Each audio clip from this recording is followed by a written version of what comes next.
Welcome back to Investing Talk Podcast. Today, we're zooming in on Nucor Corporation. A listener shared some recent reports, and we thought we'd sift through what seems most relevant about this steel producer right now. Sounds good. Our aim, really, is to bypass some of the financial complexity, the market chatter, and just give you a clear understanding of Nucor's current situation. Okay. We've got their latest earnings figures, some insights into their actual operations, and even some analyst perspectives to unpack. So let's get started. Okay, let's begin maybe with their recent financial performance. The first quarter of 2025, Nucor reported net sales of $7.83 billion. Okay, $7.83 billion. That's a pretty significant top-line number, but what's the context there? How does that figure kind of stack up against their recent past? That really is the key question, isn't it? While the revenue is still substantial, their net earnings for Q1 2025 were $156 million. That works out to $1.67 per diluted share. 67 cents, and compared to before. Well, when we compare this to the first quarter of 2024, they reported $3.46 per diluted share then. So you can see that's a considerable year-over-year decrease. Wow. Yeah, that's a really noticeable drop in profitability. What were the primary factors driving that change? Any ideas from the reports? The reports seem to indicate a couple of main things. First, their adjusted earnings. Now, these exclude about $29 million in one-time charges, things related to facility adjustments, maybe closures or repurposing. Oh, okay. Those adjusted earnings came in at $179 million, or 0.77 cents per diluted share. Right. So that 0.77 cents is maybe a cleaner look at core operations. It suggests that, yeah, a portion of that earnings decline is definitely attributable to those specific non-recurring adjustments. Companies often report these adjusted figures to try and give a clearer picture, like you said, of core performance. By pulling out those unusual items. Exactly. In this case, costs linked to changing their facilities. Now, these adjustments, they can sometimes lead to efficiencies down the road, but they obviously impact the short-term results. Okay, so we're seeing a hit to the bottom line, partly because of strategic moves, maybe. Beyond those adjustments, what else might be at play here? Well, it's also really important to remember that revenue in the steel industry, it's fluctuated quite a bit in recent years. That's often down to broader market conditions. Like demand shifts, pricing. Yeah, shifts in demand, pricing pressures, just general economic activity. For a really detailed understanding of those historical trends, you'd need to, look deeper into their annual reports, financial databases, really track those macroeconomic factors. Understood. So a profit downturn recently, partly shaped by the strategic adjustments and just larger economic landscape. Did they announce a dividend? I think you mentioned that. Yes, they did. They declared a cash dividend of 65 cents per share. It's payable on May 12, 2025. And this is pretty notable because Nucor, they have a very long, very consistent history of rewarding shareholders with dividends. Right. We'll probably come back to that. Okay, let's shift gears to the core of their operations then. The reports really position Nucor as, well, a dominant force in steel. What makes them such a significant player? Well, Nucor holds the distinction, really, of being North America's largest and most diversified steel and steel products company. They actually account for roughly 25% of all raw steel produced in the U.S. A quarter of U.S. steel. Wow, that's a commanding market share. What are the key characteristics, then, that set them apart, maybe from competitors? Several factors really contribute to their standing. Firstly, their main production method relies on electric arc furnaces.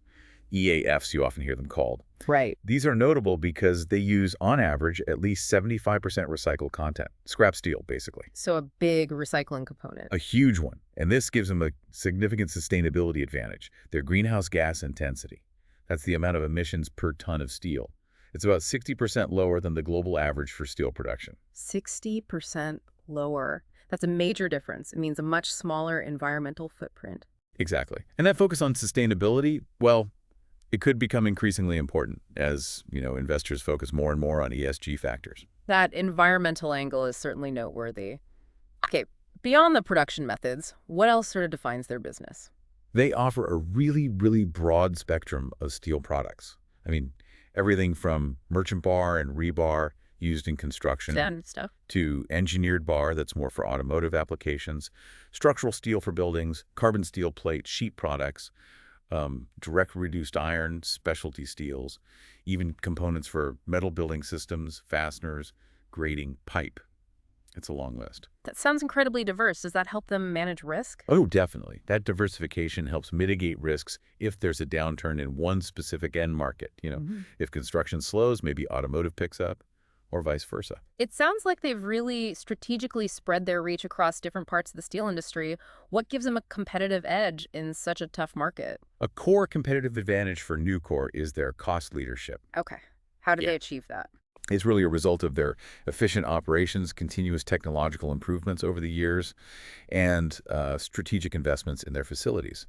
They've just really focused on optimizing their processes constantly to maintain a competitive cost structure. So, leading market position, wide range of products, focus on cost efficiency. Got it. What are the major factors driving growth, within the steel industry itself right now? What are people looking for? The reports seem to point towards increasing demand for both sustainable and high-quality steel, especially from sectors like construction and automotive. Right, the big users. Exactly. They're huge steel consumers, and there's definitely a growing emphasis now on the environmental impact of the materials they use. Makes sense. And on the flip side, what are the potential challenges or risks that Nucor and maybe the industry as a whole are facing? Well, like any business operating in a cyclical industry, they're definitely exposed to market volatility. That can impact both demand for steel and the prices they can get, Ups and downs. for sure. Then there are regulatory changes, things like trade policies, environmental regulations. Those can always present challenges. And of course, disruptions in their supply chains, maybe for raw materials like scrap or energy, that could affect their operations too. Okay, let's turn our attention maybe to the leadership side. What insights do the reports offer about Nucor's management team? Leon Topalian, he's currently the chair, president, and CEO. His strategic focus, from what we can gather, seems to be on making key investments to enhance their capabilities, but also just maintaining a really high level of operational efficiency across all their facilities. Keeping things running smoothly and investing for the future. Pretty much. We also noted the recent promotion of Thomas J. Batterby to executive vice president. That kind of suggests a focus on developing and promoting leadership talent from within the organization. Interesting to see that internal progression. Do the reports shed any light on insider trading activity? Anything notable there? The specific reports we looked at didn't really contain details on recent insider trading.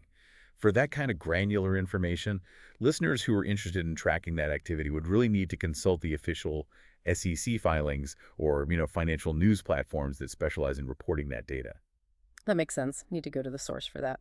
Okay, so how is the market currently valuing Nucor? What's the overall sentiment, around the stock itself?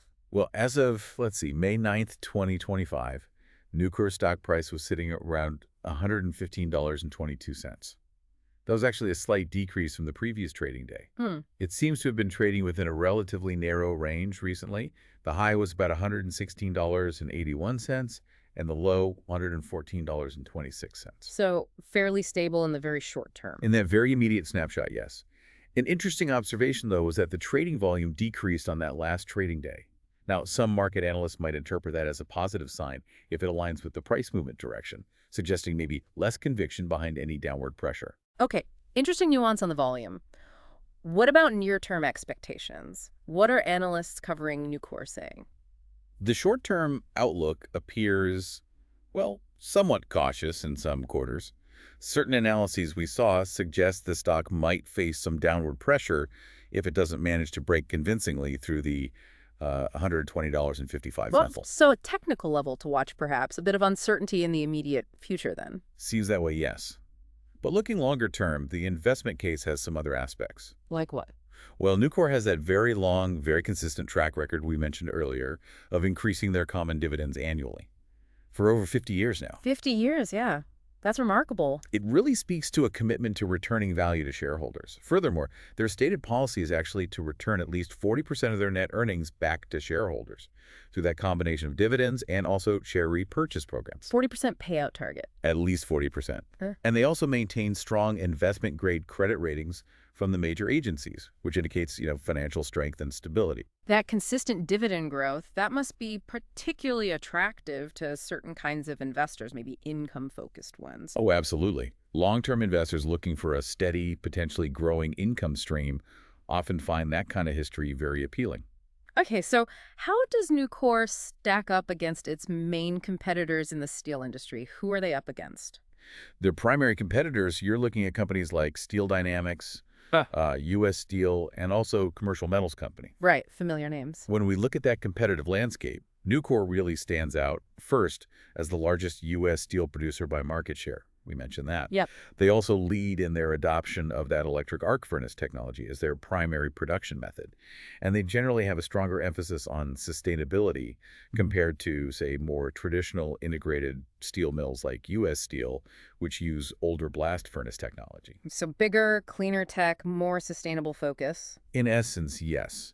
And notably, Nucor currently holds the strongest credit rating among its major U.S. steel-producing peers. Strongest credit rating, too. Interesting. And one more thing, their dividend policy shows that long history of consecutive annual increases.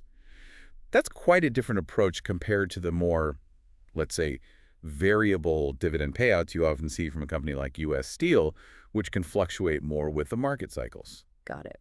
So a very different shareholder return profile historically.